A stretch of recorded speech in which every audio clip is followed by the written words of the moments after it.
ओम मुनित्रयं नमस्कृत्य तदुक्तिः परिभाव्य च वैयाकरणसिद्धान्तकौमुदीयं विरच्यते। सर्वेभ्यः श्रोतृभ्यः नमः। अस्माभिः गतपाठे यद्यत् पठितं तद् सकृत् स्मरामः। वयं सर्वसमासान्तप्रकरणे स्मः। तत्र सर्वसमासान्तप्रकरणे अस्मिन्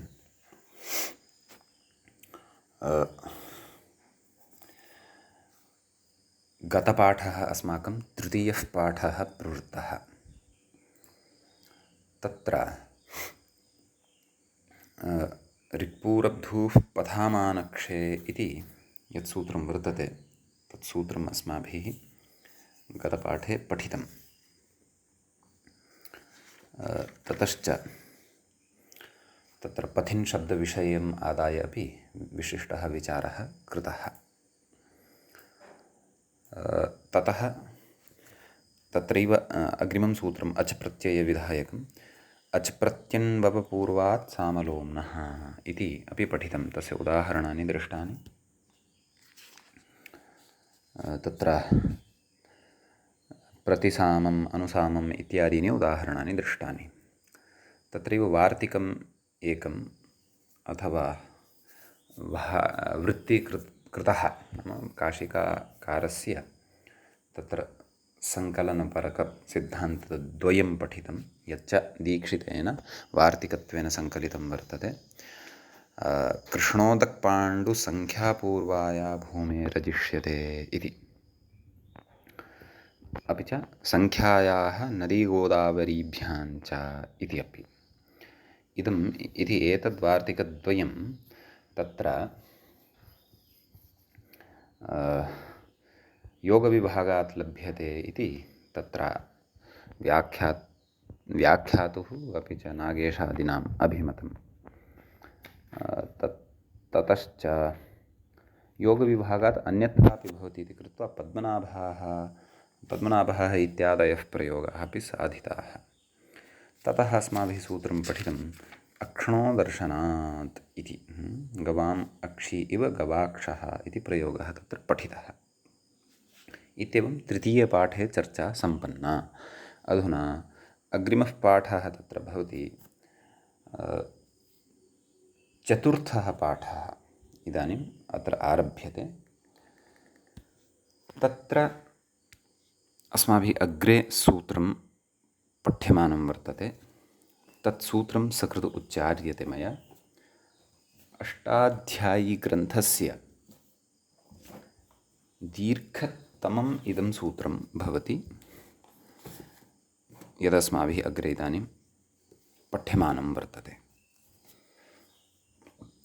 सूत्रम् इत्थम्।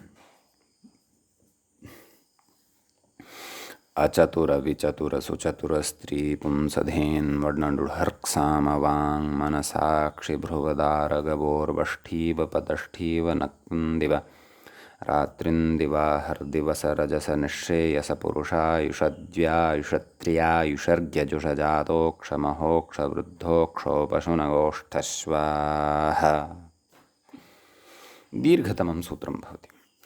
लघुतमं सूत्रम् अष्टाध्याय्यां किम् इति चेत् अन् इति। अस्तु, भवतु नाम। सूत्रस्य पदच्छेदः पदपरिचयः प्राप्तव्यः वर्तते। सूत्रे एकमेव पदम् अस्ति। समस्तपदमिदम् एकमेव पदं। प्रथमाविभक्तेः बहुवचनान्तम् इदं पदं भवति। अत्र च तत्र इतरेतरयोगद्वन्द्वसमासः भवति। सः कथं, तस्य विग्रहः मया वक्ष्यते अचिरेण एव। अच् प्रत्ययान्ताः ये शब्दाः सन्ति कतिपये, तेषाम् अत्र निपातनम् अपि अस्माभिः ज्ञास्यते, अचिरेण एव ज्ञास्यते। आदौ तत्र अस्य सूत्रस्य वयं विग्रहं पश्यामः। इति चेत् अचतुरश्च विचतुरश्च सुचतुरश्च सूत्रमपि भवन्तः पश्यन्तः भवन्तु, विग्रहम् अपि शृण्वन्तः भवन्तु। अचतुरश्च विचतुरश्च सुचतुरश्च स्त्रीपुंसौ च धेन्वनडुहौ च ऋक्सामे च वाङ्मनसे च अक्षिभ्रुवञ्च दारगवञ्च ऊर्वष्ठीवञ्च पदष्ठीवञ्च नक्तन्दिवञ्च रात्रिन्दिवञ्च अहर्दिवञ्च सरजसञ्च निःश्रेयसञ्च पुरुषायुषञ्च ज्यायुषञ्च त्र्यायुषञ्च ऋग्यजुषञ्च जातोक्षश्च महोक्षश्च वृद्धोक्षश्च उपशुनञ्च गोष्ठश्वश्च। अचतुर विचतुर सुचतुर स्त्री पुंसधेन्व नडुहर्क्सामवाङ्मनसाक्षि भ्रुवदारगवोर्वष्ठीव पदष्ठीव नक्तन्दिव रात्रिन्दिवाहरदिवस रजस निःश्रेयस पुरुषायुष द्यायुष त्र्यायुषर्ग्यजुष जातोक्ष महोक्ष वृद्धोक्षो पशुनगोष्ठश्वाः। इतरेतरयोगद्वन्द्वसमासः भवति। इदानीं यदा भवद्भिः विग्रहः श्रुतः तदा जिज्ञासा स्यात्, यत् केचन शब्दाः भवता विग्रहे एकवचनान्तत्वेन पुल्लिङ्गे उच्चारिताः, केचन शब्दाः तत्र द्विवचनान्तत्वेन क्वचित् पुल्लिङ्गे उच्चारिताः, क्वचित् नपुंसकलिङ्गे उच्चारिताः, क्वचित् नपुंसकलिङ्गे एव शब्दाः उच्चारिताः, क्वचित् पुल्लिङ्गे एव केचन शब्दाः उच्चारिताः। अतः मिश्रिताणां वचनानां मिश्रिताणां च लिङ्गानाम् आश्रयम् आदाय भवता अत्र इतरेतरयोगद्वन्द्वः उक्तः। किम् अयम् अस्ति युक्तः विग्रहः इति चेत्, युक्तः अस्ति वा न वा तद्भवन्तः अग्रे सूत्रस्य व्याख्यानं ज्ञात्वा अथवा व्याख्यानपूर्वकं यथा सूत्रस्य उदाहरणानि द्रक्ष्यन्ति तानि उदाहरणानि पुरस्कृत्य भवन्तः विषयं स्पष्टीकरिष्यन्ति। विग्रहः अतीव विचिन्त्य एव मया उच्चारितः वर्तते, तद्वदेव विग्रहणीयम्। अपि च अस्य पदच्छेदः विग्रहः अत्र ज्ञातव्यः। पदं तु एकमेव, समस्तपदमिदं भवतु। तदेव क्व एकवचनत्वं, क्व च द्विवचनत्वं, क्व च उभयवचनत्वं, क्व च उभयलिङ्गत्वं, तत्सर्वं वयम् इदानीम् अग्रे तस्य एव तत्र सूक्ष्मतया विचारणं करिष्यामः। अत्र अच् प्रत्यन्ववपूर्वात् सामलोम्नः इत्यस्मात् अच् इत्यनुवर्तते। समासान्ताः इति अधिकारे इदमन्तर्भवति। तद्धिताः इत्यपि अधिकारः अस्ति। ज्ञाप्रातिपदिकात् प्रत्ययः परश्च, एते सर्वेपि अधिकाराः अत्र वर्तन्ते। ततः पश्यामः कथं व्याख्याता अस्मान् ग्रन्थे प्रवेशयन्नस्ति, नाम सूत्रप्रपञ्चे प्रवेशयन्नस्ति। किं कथयति? अचतुर आद्यास्त्रयो बहुव्रीहयः इति। नाम अत्र आद्याः त्रयः शब्दाः वर्तन्ते, ते बहुव्रीहयः वर्तन्ते इति साक्षात् व्याख्यानम् एतेन आरब्धं वर्तते। परन्तु ततः पूर्वं सूत्रार्थः कः उक्तः मूलकृता तद् एकवारम् अस्माभिः द्रष्टव्यं। किं कथयति तत्र पश्यन्तु। एते 25 अजन्ताः निपात्यन्ते। आहत्य अत्र 25 शब्दाः वर्तन्ते। 25 अजन्ताः नाम अच् प्रत्ययान्ताः इति। अच् इत्यनेन भवन्तः तत्र स्वरम् अथवा अच् इति प्रत्याहारं न गृह्णीयुः। तत्र अच् इति प्रत्ययः अच् प्रत्यन्ववपूर्वात् सामलोम्नः इत्यतः यः अनुवृत्त्या लब्धः वर्तते। अतः इमे शब्दाः अच् प्रत्ययान्ताः निपात्यन्ते इत्युक्तम्। तत्र अग्रे कथयति आद्यास्त्रयो बहुव्रीहयः इति। तदेव तत्र कथयति व्याख्याता, बहुव्रीहयः एव इत्यर्थः। नाम इमे आद्याः त्रयः ये वर्तन्ते ते बहुव्रीहयः एव वर्तन्ते, नाम बहुव्रीहिसमासनिष्पन्नाः इमे अच् प्रत्ययान्ताः अत्र निपात्यन्ते। अग्रे कथयति, किं कथयति चेत्, भाष्यवाक्यम् इदं, तत्र भाष्ये उक्तं वर्तते, भाष्ये एवम् उक्तम्, आद्यास्त्रयो बहुव्रीहयः। तत्र उदाहरणानि अपि दत्तानि सन्ति। अद्रष्टा चतुर्णाम् अचतुरः, विद्रष्टा चतुर्णां विचतुरः, सुद्रष्टा चतुर्णां सुचतुरः इति। इमानि बहुव्रीहिसमासनिष्पन्नानि आद्यानि त्रीणि पदानि वर्तन्ते, यानि अच् प्रत्ययान्तानि अत्र निपात्यन्ते। समीचीनम्। तर्हि तत्र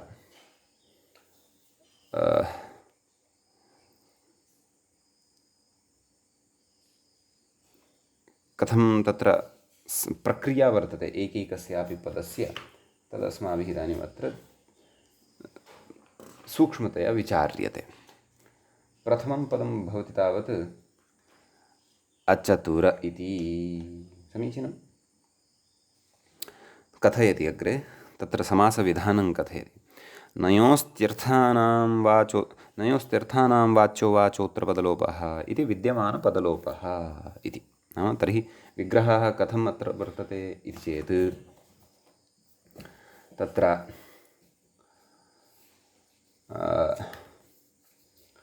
अविद्यमानानि चत्वारि यस्य,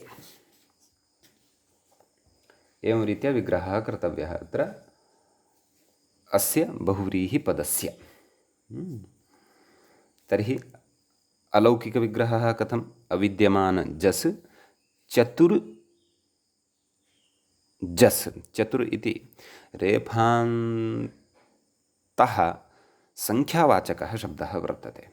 अतः अविद्यमानजस् चतुर् जस् इत्यवस्थायां तत्र नयोस्त्यर्थानां वाच्यो वाचोऽत्र पदलोपः इत्यनेन समासः, अपि च उत्तरपदत्वेन यत् स्थितं वर्तते तत्र पूर्वपदस्य कृते उत्तरपदत्वेन यद् विद्यमानशब्दः यः तत्र वर्तते विग्रहे, तस्य अपि लोपः भवति। अतः न चतुर्, न लोपो नयः, नयः नकारस्य लोपः, अचतुर्, सूत्रे निपातनसामर्थ्यात् अच् प्रत्ययः अत्र भवति, अचतुर। ततः सुप्रत्ययः, तस्य तत्र लोपः, लोपः न, सुप्रत्ययस्य ऋत्वं ऋत्वानन्तरं विसर्गविधानम् अचतुरः इति प्रयोगः सिद्ध्यति। समीचीनं। प्रयोगवशात् अपि च महाभाष्यस्य प्रामाण्यात् अत्र बहुव्रीहिः आश्रीयते, अपि च संख्यावाचकः चतुर्शब्दः एव अत्र गृह्यते। तत्र तत्पुरुषम् आदाय, नञ्तत्पुरुषम् आदाय चतुर् इति अकारान्तं शब्दञ्च आदाय भिन्नार्थे, सः संख्यावाचकः शब्दः नास्ति, चतुरः। चतुरः नाम क्लेवर् इति यद् आङ्ग्लभाषायां वदामः,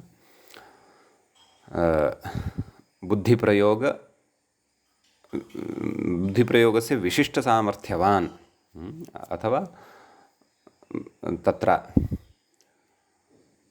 यः अन्येषाम् अपेक्षया तीक्ष्णां बुद्धिम् आवहति, तस्याः बुद्धेः च अपेक्षिते समये प्रयोगं करोति, तादृशः सः चतुरजनः अत्र न विवक्षितः वर्तते।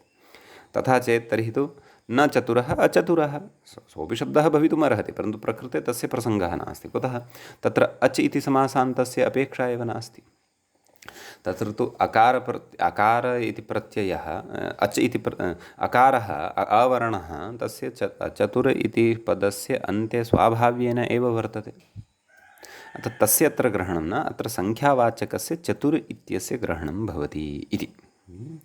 अतः तत्र अचतुरशब्दविषये एवं रीत्या व्यवस्था अवगन्तव्या। समासवाचकम् इदं पदं वर्तते। आम्, अविद्यमानानि चत्वारि यस्य, तानि चत्वारि कानि, तानि यानि कानि अपि भवितुम् अर्हन्ति। अथवा अविद्यमानाः चत्वारः यस्य इत्यपि वक्तुं शक्नुमः, एवं किल? भवतु। अपि च इदं तर्हि एकवचनान्तत्वेन एव वक्तव्यः अयं प्रयोगः इति नास्ति। द्विवचने अपि वक्तुं शक्नुमः, बहुवचने अपि वक्तुं शक्नुमः। अचतुरौ इमौ, अचतुराः इमे इति। अपि च भिन्नभिन्नलिङ्गे अपि अत्र रूपाणि भवितुम् अर्हन्ति। भाष्ये तु अद्रष्टा चतुर्णाम् अचतुरः इत्युक्तं। विद्रष्टा चतुर्णां विचतुरः, सुद्रष्टा चतुर्णां सुचतुरः इति इमानि उक्तानि उदाहरणानि उक्तानि। तत्र अद्रष्टा चतुर्णाम् अचतुरः इति प्रथमम् उदाहरणं तत्र एवं विगृहीतं। तर्हि प्रकृते नाम अद्रष्टा चतुर्णां एवं रीत्या नाम तत्र अर्थगतं विवरणं कृतं वर्तते। वस्तुतः तत्र अस्ति बहुव्रीहिः एव। बहुव्रीहिः यदि आश्रयणीयः तर्हि तत्र विग्रहः यः वर्तते सः विग्रहः अविद्यमानानि चत्वारि यस्य इति अस्माभिः कर्तव्यः। ततः परं तत्र बहुव्रीहिसमासस्य तत्र प्रक्रिया आरब्धव्या भवति। एवं खलु? ततः अग्रे विचतुरः इत्युक्तं। कथयति तस्य विग्रहं व्याख्याता कथयति। गतस्य उदाहरणस्य विग्रहस्तु मूले एव उक्तः। किम्? अविद्यमानानि चत्वारि यस्य सः अचतुरः। विचतुर इत्यस्य विग्रहः तत्र नोक्तः इति कृत्वा व्याख्यात्रा अस्ति उच्यमानः। व्याख्याता किं कथयन्नस्ति? विगतानि चत्वारि यस्य सः विचतुरः। विगतानि नाम विलयं प्राप्तानि वा अथवा नाशं प्राप्तानि वा अथवा नष्टानि वा इत्यादि कश्चन अर्थः, नाम एतादृशः कश्चन अर्थः अत्र आश्रयितुं शक्यते इति। अत्रापि तदेव तत्र परादिभ्यो धातुजस्य वाचोत्तरपदलोपः इत्यनेन समासः वक्तव्यः। विगतानि, तत्र विगत जस् चतुर् जस्, विगत इत्यत्र गत इत्यस्य लोपः तत्र ज्ञातव्यः। तेन तत्र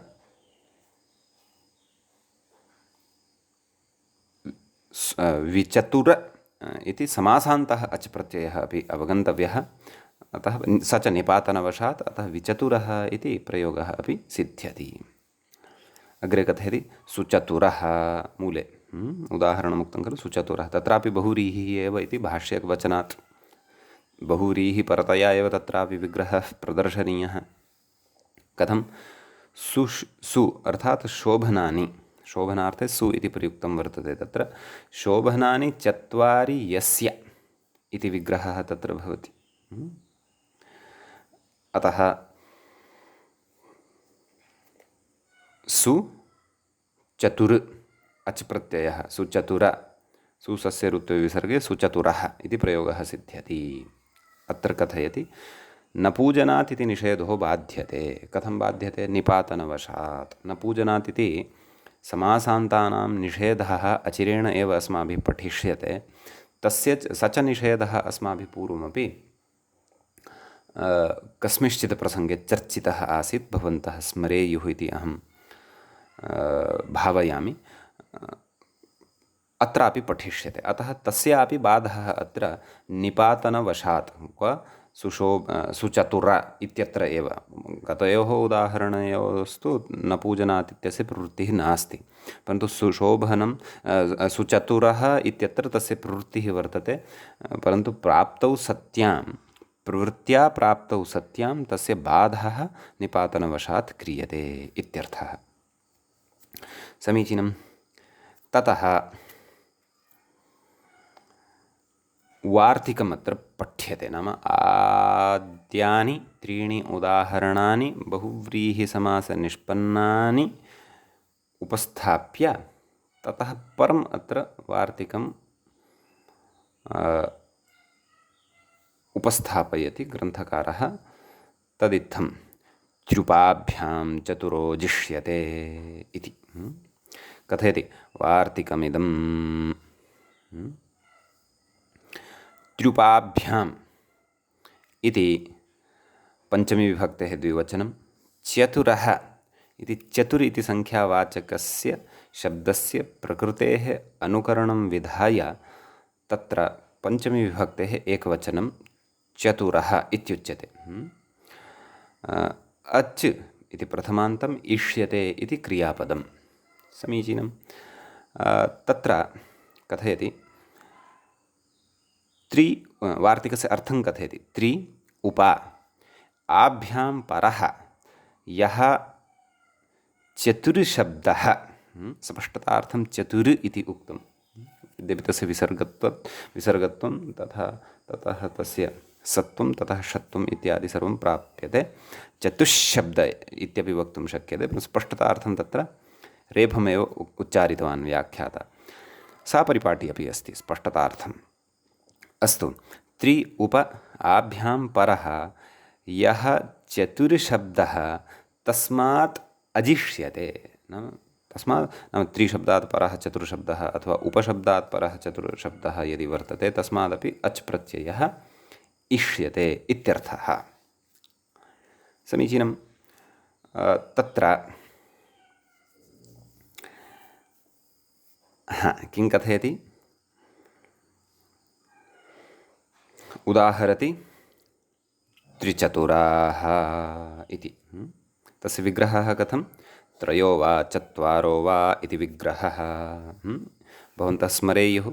द्वौ वा त्रयो वा द्वित्राः। तत्र समासः केन। संख्यया व्यया सन्नादोराधिकसंख्याः संख्येये इत्यनेन बहुव्रीहिसमासः। तच्च सूत्रम् अस्माभिः विस्तरेण पठितं। कः अलौकिकविग्रहः तर्हि सम्पन्नः। त्रिजस् चतुर्जस् समासः प्रातिपदिकसंज्ञा सुबुलुक् त्रिचतुर् इति आयातं। ततः द्वित्राः इत्यत्र यथा अस्माभिः डच् प्रत्ययः कृतः आसीत् खलु बहुव्रीहौ संख्येये डज बहुगणात्,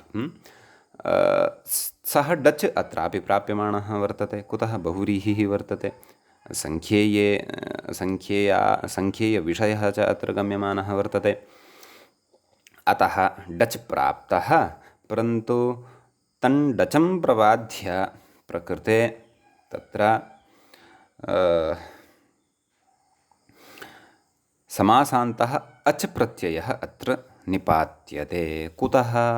यतः यदि डच् अत्र स्यात् तर्हि तु डचः डित्वात् तत्र टेर्लोपः स्यात्। केन। टेः इत्यनेन कथयति किं। डचितु टिलोपः स्यात्। तर्हि डचि सति टिलोपे तत्र त्रिचतुर् इत्यत्र चतुर् इत्यस्मिन् शब्दे उर् इति यः टिभागः वर्तते अचोन्त्यादिटि इत्यनेन यः ज्ञाप्यते तस्य लोपः स्यात्। तथा चेत् तत्र त्रिचताः इति अनिष्टः प्रयोगः स्यात्। तन्मा भूत्। अतः वार्तिकद्वारा तत्र त्र्युपाभ्याम् अपि तत्र परः यः चतुर्शब्दः तस्मादपि अच् प्रत्ययः इष्यते। अतः अच् प्रत्ययनिपातनवशात् वार्तिकेन अच् प्रत्ययविधानवशात् तत्र त्रिचतुराः इति प्रयोगः सिद्ध्यति। समीचीनम्। इदं वार्तिकं प्रकृते भाष्ये तु न दृश्यते। नाम अचतुरविचतुर इति सूत्रस्थं यद् भाष्यं वर्तते तत्र अस्य वार्तिकस्य परिगणनं न पश्यन्नस्मि अहं। परन्तु कदाचित् इदं भवितुम् अर्हति।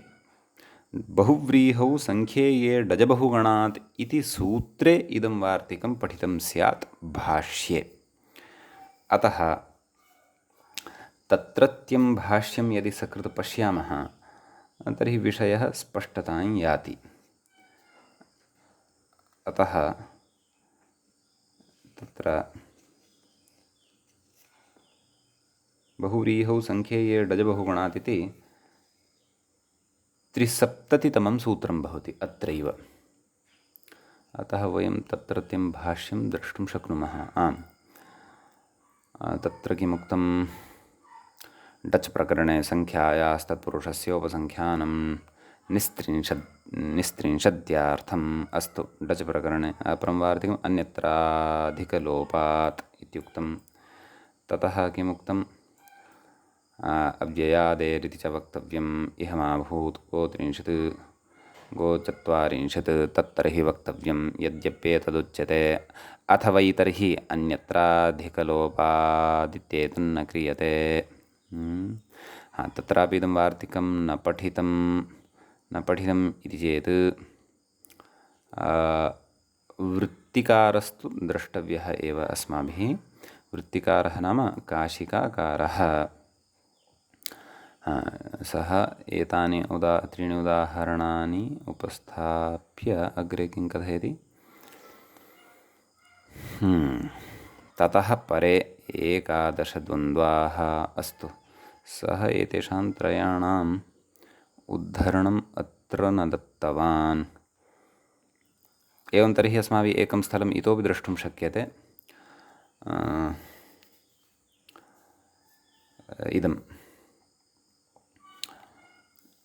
इदं वर्तते खलु, समाससंज्ञाविधायकं सूत्रं, बहुव्रीहिसमासविधायकं सूत्रम्। अत्र किं वर्तते,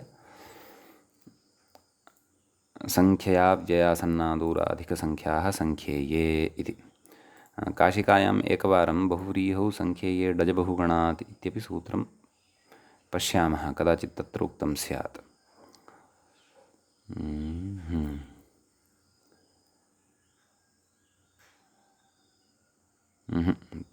तत्रापि अयं विषयः नोक्तः। तर्हि कदाचित् भाष्ये अयं विषयः उक्तः भवितुम् अर्हति। सङ्ख्यया व्ययासन्नादूराधिकिति बहुव्रीहि तस्य इदं ग्रहणम् उपदशाः उपविंशाः उपत्रिंशाः आसन्नदशाः दूरदशाः अधिकदशाः द्वित्राः पञ्चशाः पञ्चदशाः इति तत्र उक्तं।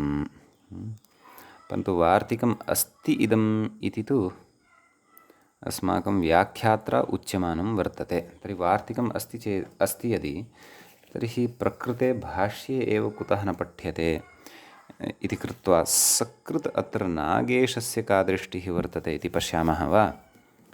एकक्षणम्। तत्र शेखरं पश्यन्नस्मि। शेखरकारः अस्मिन् स्थाने किमपि अवादीत् वा इति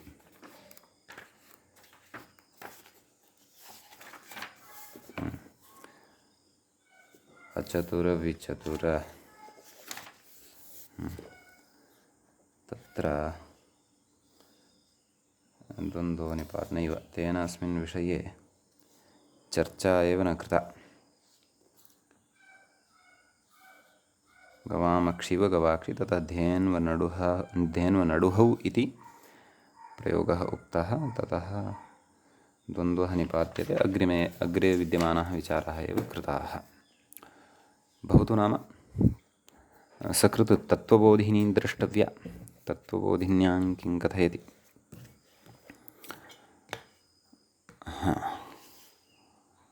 तत्त्वबोधिन्यां तावत् अस्मिन् विषये विचारः विहितः वा न वा इति।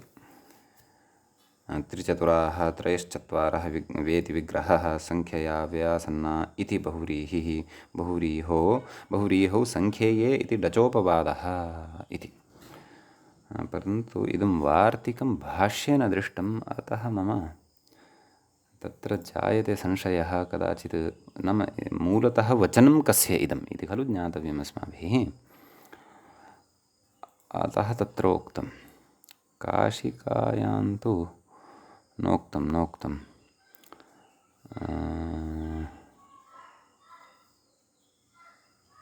अग्रे पश्यामि चेत् षष्ठीसमासः गोष्ठश्वः समग्रमपि समाप्तं, परन्तु इदं वार्तिकं तत्र न दृश्यते। त्रिचतुराः लब्धं, क्षन्तव्यः, अहमेव भ्रान्तः आसं। मया अचतुरविचतुर इत्यत्रत्यं भाष्यमेव सम्यक्तया नावलोकितं। तत्र अन्ते उक्तम् अस्ति, वार्तिकमेव अस्ति, किं चतुरोच् प्रकरणे त्र्युपाभ्याम् उपसङ्ख्यानम् इति। मम भ्रान्तिः कुतः जाता नाम, अहं यथा अत्र वार्तिकं पठितं वर्तते तद्वदेव तत्रापि अन्वेषणम् आरब्धवान्। क्व महाभाष्ये भवति कदाचित्, किं कुर्मः, परन्तु ये प्रयत्नं कुर्वन्ति तैः सह एव खलु एवं भवति। किं करोति एषः दीक्षितः, भाष्ये यथा वार्तिकं लिखितं वर्तते तद्वद् न लिखति, न सर्वत्र तथा न, क्वचित् तथापि लिखति, क्वचित् तद्वदेव न लिखति, परन्तु वार्तिकस्य कदाचित् अर्थतः सङ्कलनं कृत्वा लिखति, स्वशब्दैः लिखति। क्वचित् वार्तिकस्य कश्चन एकदेशः अथवा मुख्यांशमेव आदाय लिखति। यतः एतेन वार्तिकं कथं लिखितं, त्र्युपाभ्यां चतुरोजिष्यते इति। भाष्ये इदं वार्तिकं कथं वर्तते, चतुरोच् प्रकरणे त्र्युपाभ्याम् उपसङ्ख्यानम्, एवं रीत्या तत्र इदं वार्तिकं वर्तते। अस्तु, तर्हि स्पष्टता जाता। तर्हि इदं वार्तिकमेव भाष्यसम्मतम् एव वार्तिकं वर्तते। प्रयोगः अपि प्रसिद्धः वर्तते, कः, त्रिचतुराः इति, अपि च उपचतुराः इति। अस्तु, त्रिचतुराः इत्यस्य रूपसिद्धिः तु अस्माभिः विहिता। अग्रे कथयति उपचतुराः इति। तत्र कथं विग्रहः इति चेत् त्रयः पञ्च वा इत्यर्थः। कस्य, उपचतुराः इत्यस्य अयम् अर्थः। तत्र चतुर्णां समीपे उपचतुराः इति विग्रहः कर्तव्यः। लौकिकविग्रहस्तु अत्र उपचतुर् आम् इति भवति। प्रातिपदिकसंज्ञा सुबलुक् उपचतुर् इति अवशिष्यते। अत्रापि संख्या, तत्र समासः संख्या व्ययासन्नादूरादिकसंख्याः संख्येये इत्यनेन समासः, स च बहुव्रीहिः। ततः अच् इति प्रत्ययः, समासान्तः अच् इति प्रत्ययः एतेन विधीयते। डचः प्राप्तिः आसीत्, परन्तु डचं प्रबाध्य अत्र अच् प्रत्ययः वार्तिकेन विधीयते। अतः उपचतुरः इति प्रयोगः सिद्ध्यति, उपचतुराः इति प्रयोगः सिद्ध्यति। यतः ते बहवः सन्ति, अतः बहुवचने एव प्रयोक्तव्यं। समीचीनम्। एवञ्च अर्थः उक्तः व्याख्यात्रा त्रयः पञ्च वा इति। यथा द्वित्राः द्वौ वा त्रयः वा इति, यथा तत्र स्पष्टता अस्माभिः कृता तद्वद् अत्रापि भवतु नाम। इति एतावता वार्तिकम् अपि उक्त्वा अग्रिमाणां शब्दानां विषये कथ्यमानं वर्तते। एतावत्पर्यन्तं वस्तुतः सूत्रगतं तु शब्दत्रयमेव, पदत्रयमेव अच् प्रत्ययान्तम् अस्माभिः दृष्टं वर्तते। इतः परम् अन्यान् शब्दान् वयं पश्यामः। आहत्य इमे 25 शब्दाः निपातिताः वर्तन्ते, तत्र त्रयः एतावता पठिताः वर्तन्ते। अतः अग्रे कथयति ततः 11 द्वन्द्वाः, नाम त्रयः एते पठिताः, एतेभ्यः परं तत्र 11 शब्दाः अग्रे ये वर्तन्ते ते द्वन्द्वसमासस्थाः वर्तन्ते। इदमपि भाष्यमेव वर्तते, भाष्ये एव उक्तं। ततः परे 11 द्वन्द्वाः, मूले यदुक्तं वर्तते ततः 11 द्वन्द्वाः, नाम 11 शब्दाः द्वन्द्वसमासघटिताः इति कथयति। द्वन्द्वाः एव इत्यर्थः, नाम द्वन्द्वसमासनिष्पन्नाः एव इति व्याख्याता कथयन् अस्ति, न तु अन्यः अत्र समासः अस्माभिः कर्तव्यः चिन्तनीयः वा। कुतः, भाष्यप्रामाण्यात्। कथयति इदमपि भाष्यवाक्यं, भाष्ये उक्तमस्ति तथा। भवन्तः भाष्यम् उद्घाट्य यदि पश्यन्ति तर्हि तत्र इमानि वचनानि लभ्यन्ते। अस्तु, अग्रे उदाहरणानि, इमानि 11 उदाहरणानि इदानीं क्रमशः अस्माभिः साधयिष्यन्ते। स्त्री पुंसौ इति, तर्हि स्त्री च पुमांश्च इति विग्रहः भवति। स्त्री च पुमांश्च इति विग्रहे तत्र समासः केन? आदौ तु अलौकिकविग्रहः कर्तव्यः। स्त्रीसु पुंस् सु, समीचीनं। समासः चार्थे द्वन्द्वः, प्रातिपदिकसंज्ञा सुब्लुक्। स्त्री पुंस्, ततः अच् प्रत्ययः निपात्यते। स्त्री पुंस् अ, स्त्री पुंसौ इति शब्दः सिद्धः भवति। द्वन्द्व अथवा इति पदं सिद्धं भवति, द्वन्द्वसमासस्थम्। औ प्रत्ययः आयाति, ततः तत्र वृद्ध्यादिकं विधाय स्त्रीपुंसौ इति प्रयोगः लभ्यते। कथयति स्त्रीपुमांसौ इति न भवति। समीचीनं। तत्र यदि अच् प्रत्ययः न क्रियेत तर्हि अत्र द्वन्द्वे तद् पुंसोऽसुङ् इति शब्दाधिकारप्रकरणे या व्यवस्था, पुंसोऽसुङ् इति सूत्रपठनसमये पुमान् तत्र पुंसशब्दविषये या व्यवस्था अस्माभिः पठिता, तस्याः व्यवस्थायाः अत्र प्रवृत्तिः स्यात्। अतः तेन असुङि सति उपधः दीर्घादिकं सर्वं तत्र जायते, या प्रक्रिया या तत्रत्या वर्तते, तस्यां प्रक्रियायां स्त्रीपुमांसौ इति प्रयोगः स्यात्। सः तु प्रयोगः द्वन्द्वे नेष्टः इति कृत्वा प्रकृते अच् प्रत्ययान्तता स्त्रीपुंस इति शब्दस्य निपात्यते सूत्रे। समीचीनम्। अतः अत्र एवं रीत्या व्यवस्था अवगन्तव्या एतत् शब्दविषये। सर्वत्रापि निपातनस्य, नाम अभिप्रायः मम एषः, सर्वत्रापि निपातनस्य कश्चन अभिप्रायः वर्तते। अग्रिमशब्दः मूले कः पठितः, अथवा अग्रिमं पदं किं पठितं? धेन्वनडुहौ, धेन्वनडुहौ इति। ततः किं कथयति? धेनुश्च अनड्वांश्च इति विग्रहः। अनड्वान् इत्यस्य वयम् अर्थं जानीमः, बलीवर्धः। अस्तु, तर्हि धेनुश्च अनड्वांश्च, धेनु इति शब्दः स्त्रीलिङ्गे, अनड्वान् इति पुंलिङ्गे वर्तते। तर्हि धेनुश्च अनड्वांश्च इति विग्रहः अच् इति प्रत्ययः निपात्यते। अनड्वान् इत्यत्र अनडुः इति हकारान्तः शब्दः भवति। अतः धेनु चार्थे द्वन्द्वः समासः, अन्या च प्रक्रिया लौकिकविग्रहः अलौकिकविग्रहः, सः अत्र सुकरः एव, सरलः एव। अस्तु, अतः धेनु अनडुः यण् भवति मध्ये, धेन्वनडुः इति भवति। अच् प्रत्ययान्तता निपात्यते। धेन्वनडुः इति अकारान्तः तत्र शब्दः सिद्धः भवति। ततः द्वन्द्वे सति तत्र औ इति प्रत्ययः आयाति, अतः धेन्वनडुहौ इति सिद्ध्यति। एवञ्च भवताम् एतेन एषा स्पष्टता अपि जायमाना स्यात् यत् यदा सूत्रस्य पदच्छेदः मया कृतः, तत्पदच्छेदे किमर्थं तत्र एकवचनान्तता, द्विवचनान्तता, पुल्लिङ्गता अथवा नपुंसकलिङ्गता उक्ता आसीत्। भवतु नाम अग्रे किं कथयन् अस्ति व्याख्याता? धेन्वनडुहौ,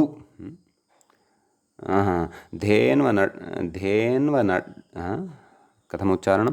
धेन्वनड्वाहौ, अनड्वान् अनड्वाहौ, अनडुहः तु बहुवचने भवति, द्वितीयाविभक्ते बहुवचने। अतः तत्र प्रथमाविभक्तौ कथं रूपाणि भवन्ति वस्तुतः? अनड्वान् अनडुहौ अनड्वाहः, एवं रीत्या रूपाणि भवन्ति। अनड्वाहम् अनडुहौ अनडुहः, एवम् अग्रे रूपाणि भवन्ति। तर्हि यदि तत्र अच् प्रत्ययान्तता न निपात्येत तर्हि अनड्वाहौ इति यथा अनडुः शब्दस्य प्रथमाविभक्तेः द्विवचने प्रयोगः भवति, तद्वत् प्रकृते समासे अपि श्रूयेत, द्वन्द्वे अपि श्रूयेत। तेन धेन्वनड्वाहौ इति प्रयोगः स्यात्। धेन्वनड्वाहौ इति प्रयोगस्तु नापेक्षितः, प्रयोगः अपेक्षितः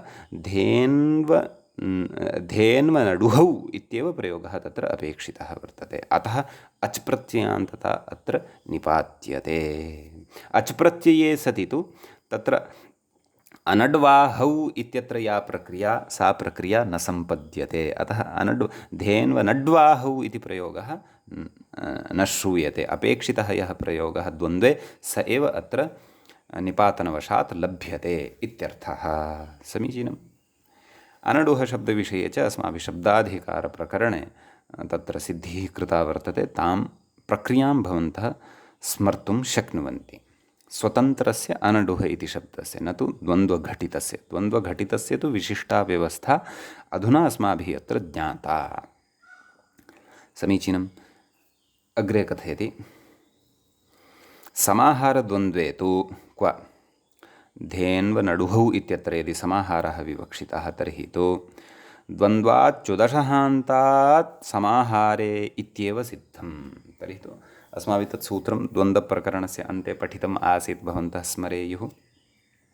परन्तु तेन समाहारे नाम समाहारे एव तेन तत्र अच् प्रत्ययः क्रियते। अतः समाहारे सति तु तेनैव सिद्धं, तदा एतेन निपातनस्य अपेक्षा नास्ति इत्यर्थः। परन्तु इतरेतरयोगद्वन्द्वविषये अपि अयं प्रत्ययः अपेक्षितः अच् इति स च तत्र द्वन्द्वाच्युदशहान्तात् इत्यनेन न प्राप्नोति। कुतः? तत्र समाहारे इत्युक्तं, सूत्रे एव उक्तं, मूले एव उक्तं समाहारे। अतः समाहारस्तु अत्र नास्ति। तर्हि इतरेतरयोगद्वन्द्वे अपि सः प्रत्ययः समासान्तः अपेक्षितः इति कृत्वा एतेन निपात्यते। समीचीनम्। अग्रिमं द्वन्द्वघटितं पदं पश्यामः। किं वर्तते? ऋक्सामे इति। समीचीनम्। तस्य विग्रहः प्रदर्श्यते व्याख्यात्रा। ऋक्च साम च इति विग्रहः। अलौकिकविग्रहः कथं? ऋच् सु सामन् सु। तत्र समासान्तः प्रत्ययः ऋक्सामन् अ। अग्रे कथयति, टिलोपः केन? न स्तद्धिते, यतः अन्नन्तः नान्तम् अस्ति अत्र समासप्रातिपदिकम्। अतः तत्र ऋक्साम अ। परवल्लिङ्गं द्वन्द्व तत्पुरुषयोः इत्यनेन साम इत्यस्य एव लिङ्गम् आदाय प्रथमाविभक्तेः द्विवचने ऋक्सामे। ऋक्साम इति शब्दस्य नपुंसकलिङ्गत्वं भवति परवल्लिङ्गव्यवस्थाद्वारा। अतः ऋक्सामे इति भवति। अच् प्रत्ययः यदि न स्यात् तर्हि ऋक्सामनि इति लभ्येत। तत्तु न भवति इति कथयन्नस्ति। साम सामनि सामानि एवं रूपाणि भवन्ति खलु। अतः तत्र औ प्रत्ययः आयाति, तस्य स्थाने तत्र शी इति आदेशः भवति। ततः तत्र ऋक्सामनि इति प्रयोगः सिद्ध्यति। नाम नकारान्तानां नपुंसकलिङ्गे या व्यवस्था वर्तते सा व्यवस्था अत्र स्यात्। अनिष्टः प्रयोगः स्यात्। कः? ऋक्सामनि इति। सः तु नापेक्षितः, प्रयोगः अपेक्षितः ऋक्सामे इत्येव। यथा फलं फले फलानि तद्वत् फले इति यथा द्विवचने भवति तद्वत् ऋक्सामे नपुंसकलिङ्गे इति इत्येव अपेक्षितः प्रयोगः। यद्यपि अत्रापि औ आयाति, तस्य शी इत्यादि भवति, ततः गुणः भवति, ऋक्सामे इति सिद्ध्यति। परन्तु नान्तत्वम् अपयाति अच् प्रत्यये सति। नान्तत्वे तु ऋक्सामनि इति स्यात्, तन्मा भूत्। एतदर्थम् अत्र निपातनं कृतम्। अग्रे कथयति, अग्रिमः शब्दः कः निपातितः? वाङ्मनसे इति। तत्र कथं विग्रहः? वाक्च मनश्च इति विग्रहः तत्र क्रियते। तर्हि वाक्च मनश्च इत्यत्र तत्र अत्रापि तद्वदेव समासः, प्रातिपदिकसंज्ञा सुबुलुकं वाक् तत्र वाच् मनस् इति। ततः तस्य कुत्वं भवति, अपि च तस्य अनुनासिकत्वमपि भवति खलु सन्धिवशात्। यरोनुनासिकेनु नासिको वा इत्यनेन, अतः वा क स्थाने ङ इति आयाति। वाङ् मनस्, वाङ् मनस्, ततः अच् प्रत्ययः निपात्यते। वाङ् मनस् आ, समीचीनं। वाङ् मनस् अ इत्यवस्थायां शब्दः सिद्धः भवति खलु, वाङ् मनसा। ततः परं तत्र पर्वलिङ्गं द्वन्द्वतत्पुरुषयोः इति कृत्वा मनश्शब्दस्य यल्लिङ्गं तदेव लिङ्गम् अत्र समस्तस्य पदस्यापि भवति। अतः वाङ् मनसे इति सिद्ध्यति। एवं खलु। तदेव कथितवान् अच्, ततः अग्रे किं कथितवान् व्याख्याता, वाङ् मनसि इति न भवति। यदि सकारान्तता एव तिष्ठेत अत्र, अच् प्रत्ययविधानद्वारा अकारान्तता न प्राप्येत, तर्हि मनः मनसि, मनांसि इति यथा प्रयोगः भवति तद्वद् प्रकृते अपि तादृशः अनिष्टः प्रयोगः स्यात्। अतः वाङ् मनसि इति स्यात्, परन्तु प्रयोगः तु अपेक्षितः वाङ् मनसे इत्येव। एतत् प्रयोगद्वयं भवन्तः स्मरेयुः, अस्माभिः पूर्वं पठितं वर्तते। क्व एतत् शब्दद्वयम् अस्माभिः दधिपय आदिगणे पठितम् आसीत्। न दधिपय आदीनि इत्यत्र पठितम् आसीत्। तत्र द्विवचनान्तानि एव इमानि निपात्यन्ते। तत्र एकशेषो न भवति। एकशेषस्य निषेधविधायकं सूत्रं यद् न दधिपय आदीनि, तत् सूत्रपठनसमये अस्माभिः एतत् शब्दद्वयं दधिपय आदिगणे पठितम् आसीत्। तत्र च इदं सूत्रम् अपि अस्माभिः स्मृतम् आसीत्, अचतुर विचतुर इति। अतः तद् अतिरिक्ततया भवतां स्मारणाय मया अत्र उक्तम्। एतेन विषयः इतोपि दार्ढ्यं भजिष्यते। अस्तु, अग्रे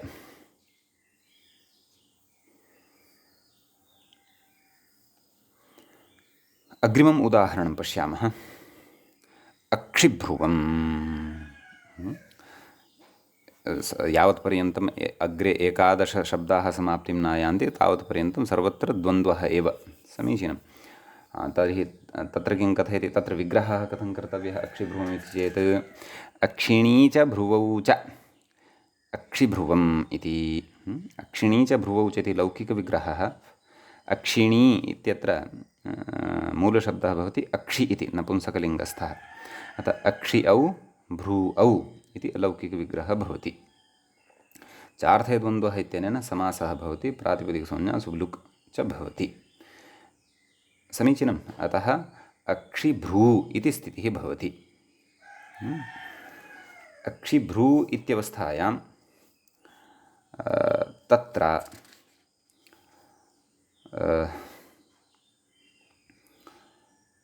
अच् प्रत्ययः निपात्यते। अचतुर विचतुर इत्यनेन सूत्रेण अक्षिभ्रू अ। ततः परम् अचिष्णुधातु भ्रुवां योर्यङ् इत्यनेन सूत्रेण तत्र भ्रू इत्यत्र विद्यमानः यः ऊकारः तस्य स्थाने उवङ् आदेशः भवति। अक्षिभ्रुव् अ, स च तदैव सम्भवति यदि अग्रे कश्चन अच् वर्तते। प्रकृते अपि अग्रे अच् वर्तते इति कृत्वा अक्षि भृ उव, अक्षिभ्रुव अ, अक्षिभ्रुव इति आयाति। समीचीनम्। अतः तत्र किं कथयति, अग्रे किं कथयन्नस्ति व्याख्याता, तत् पश्यन्तु।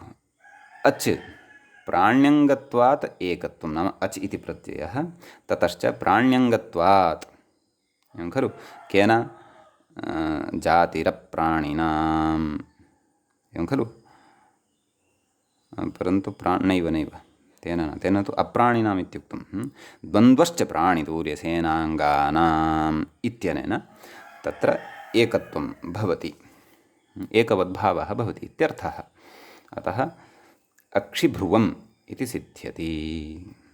एकवद्भावश्च तत्र समाहारार्थः इत्यपि स्मरन्तु भवन्तः, यः सिद्धान्तः पठितः आसीत्। अतः समाहारत्वात् अत्र एकत्वं भवति। समीचीनम्। यदि प्रकृते अच् इति प्रत्ययान्तता न निपातिता स्यात् तर्हि कथयति अग्रे किं स्यात् अक्षिभ्रु इति न भवति। तर्हि एकवद्भावे सति समाहारे च सति अक्षिभ्रु इति अनिष्टः प्रयोगः स्यात्, परन्तु प्रयोगः अत्र अक्षिभ्रुवम् इत्येव अपेक्षितम्। समीचीनम्। अतः इमानि यानि उदाहरणानि पठ्यमानानि सन्ति तेषाम् अर्थः अपि अस्माभिः चिन्त्यमानः वर्तते। अतः अर्थे अपि विशिष्टां बुद्धिं कुर्वन्तु। यथा अपेक्षिते काले एतेषां व्यवहारः लेखनत्वेन अथवा सम्भाषणत्वेन भवति यदि, तर्हि अस्माकम् इतोपि तत्र शब्दगत शब्दाख्यः यः राशिः वर्तते तस्य बुद्धौ संवर्धनं भवति, भाषासौष्ठवं च भवति। अपेक्षिते काले शास्त्रे वेदे वा एतेषां शब्दानां तत्र उपस्थितौ सत्यां तत्र स्पष्टता अपि भवति, भवतु नाम। तर्हि अक्षिभ्रुवम् इत्यपि सिद्धम्। अग्रे किमस्ति चेत् दारगवम् इति।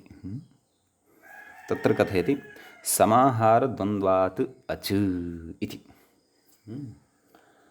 तर्हि दारगवम् इत्यत्र विग्रहः कथं दर्शनीयः इति चेत् दाराश्च गावश्च, दाराशब्दः नित्यबहुवचनान्तः, दाराश्च गावश्च दारगवम्। समीचीनम्। तत्र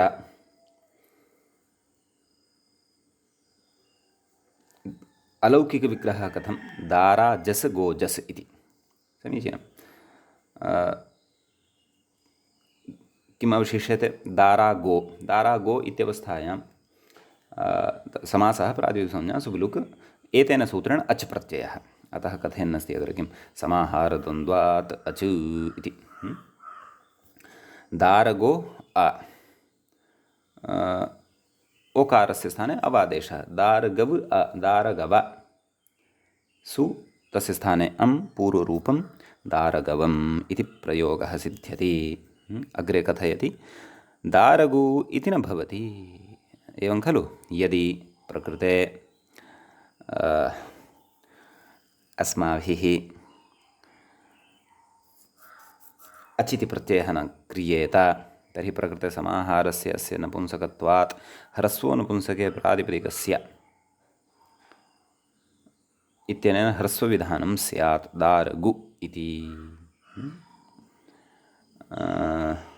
प्रकृते गोस्त्रियोरुपसर्जनस्य इत्यनेन ह्रस्वस्तु शङ्कितुं न शक्यः इति चिन्तयामि। यतः तेन तु उपसर्जनस्य एव उच्यते इति। उपसर्जनत्वम् अस्ति वा न वा तद्विचिन्त्य निर्णयः स्वीकर्तुं शक्यते। भवतु नाम। दारगु इति प्रयोगः तु न भवति। कुतः? तत्र अचिति निपातनवशात्। अग्रे कथयति इतरेतरयोगद्वन्द्वे तु दारगावः इति। इतरेतरयोगद्वन्द्वे तु दारगावः इति भवति। दाराश्च गावश्च दारगावः। तर्हि तत्र इतरेतरयोगद्वन्द्वपक्षे समासान्तः न निपात्यते इति अर्थो वा?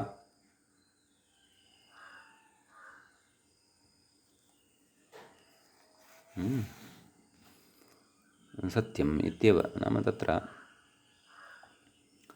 दारगवशब्दे नाम समाहारे तत्र अच् प्रत्ययः निपात्यते इत्यत्र विनिगमकं किम्? यतोहि भाष्ये किम् उक्तं? ततः परे एकादशद्वन्द्वाः इत्येव उक्तं। जिज्ञासा जायते अस्माकं। भाष्ये ततः परे एकादशद्वन्द्वाः इत्येव उक्तं। तत्र अस्माभिः एकम् उदाहरणं खलु दृष्टम् अधुनैव।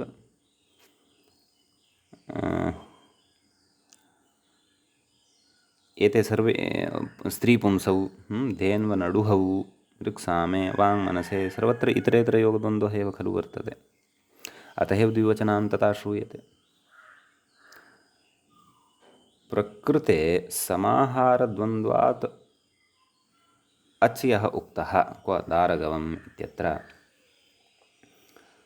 तत्र इतरेतरयोगद्वन्द्वपक्षे अपि समाहारः कुतः न स्यात्?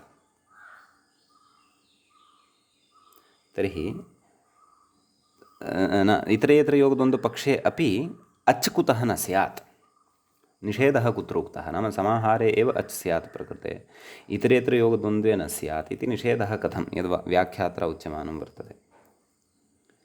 दारगावः अथवा दारगवाः इति वा वक्तव्यम् इतरेतरयोगद्वन्द्वे।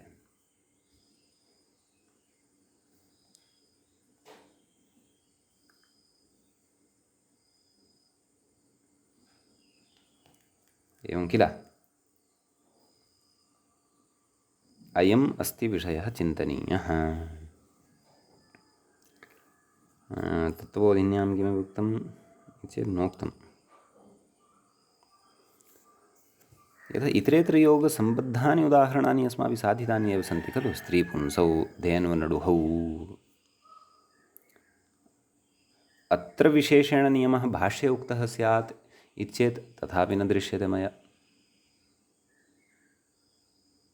समग्रम् अत्रत्यं भाष्यं पश्यन्नस्मि, बहु अधिकं भाष्यं नास्ति अत्रत्यं, लाघवेनैव भाष्यकारेण विचारितं वर्तते। परन्तु इतरेतरयोगद्वन्द्वपक्षे समासान्तः न स्यात् इति अस्ति विषयः चिन्तनीयः। यथा दारगावः इत्यत्र समासान्तः न दृश्यते खलु, तत्तु गोः गावौ गावः इति यथा भवति रूपं तद्वदेव दृश्यमानः वर्तते। दारगावः समासान्तः यदि स्यात् तर्हि तु दारगवाः इति स्यात्।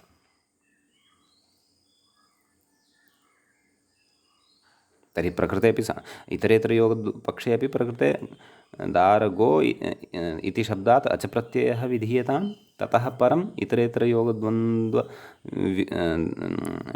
विवक्षाम् आदाय बहुवचनम् उत्पाद्यतां, दाराश्च गावश्च दारगवाः इति। अतः अयं प्रयोगः चिन्तनीयः अस्ति, विद्वत्सु एकवारम् उपस्थापनीयः वर्तते। भवतामपि किञ्चन तत्र कश्चन अभिप्रायः यदि भवति तर्हि निश्चयेन कथयितुं शक्नुवन्ति इति मम सद्यः उत्पन्नः कश्चन विचारः मनसि। अस्य लब्धे समाधाने वयम् अवश्यं मितः चर्चां कर्तुं शक्नुमः, अथवा विद्वत्सु एतं विचारम् उपस्थाप्य तत्र विषयगतस्पष्टतां कर्तुं शक्नुमः। भवतु नाम यथा संशयाय तु अवसरः अस्ति एव। पुनः च तत्र अन्ये टीकाकर्तारः अपि मया दृश्यमानाः वर्तन्ते, तेपि इत्थं कथयन्तः सन्ति। एकवारं काशिकां पश्यामि,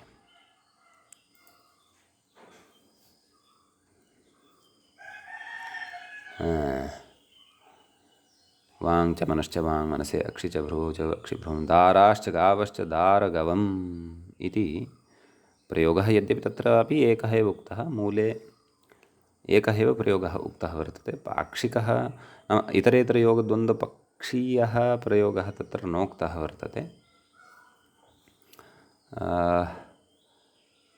टीकाकर्त्रा किमपि उक्तं वा इति द्रष्टव्यं। तत्रत्य टीकाकर्ता, काशिका टीकाकर्ता इति चेत् तदपि अत्र न दृश्यते। अस्तु, भवतु नाम, शङ्कायाः अवसरस्तु अस्ति। अतः अत्र एकं फुट् नोट् दत्वा लिखन्नस्मि।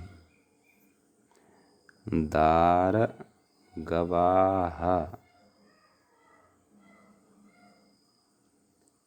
इति कुतो न। अस्तु, भवतु नाम, अग्रे गच्छामः।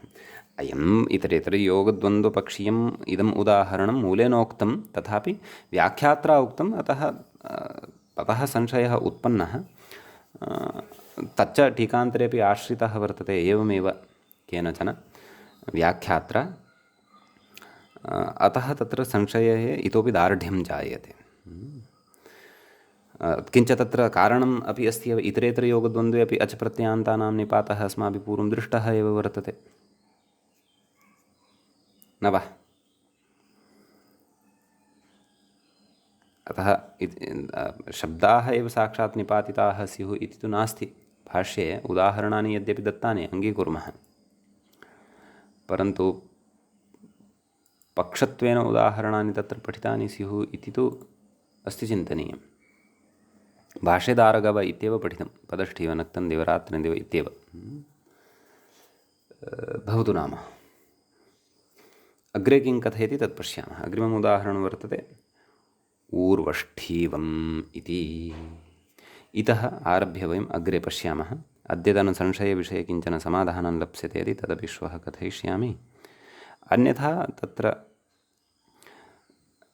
यथा प्राप्ति यथा सूत्रसम्प्राप्ति अस्माभिः अत्र समाधेयं भवतु। तर्हि इदं सूत्रं प्रचलति। अद्य अत्रैव वयं पाठस्यास्य चतुर्थस्य पाठस्य उपसंहारं कुर्मः। मुनित्रयं नमस्कृत्य सूक्तिः परिभाव्य च वैयाकरणसिद्धान्तकौमुदीयं विरच्यते। सर्वेभ्यः श्रोतृभ्यः नमः।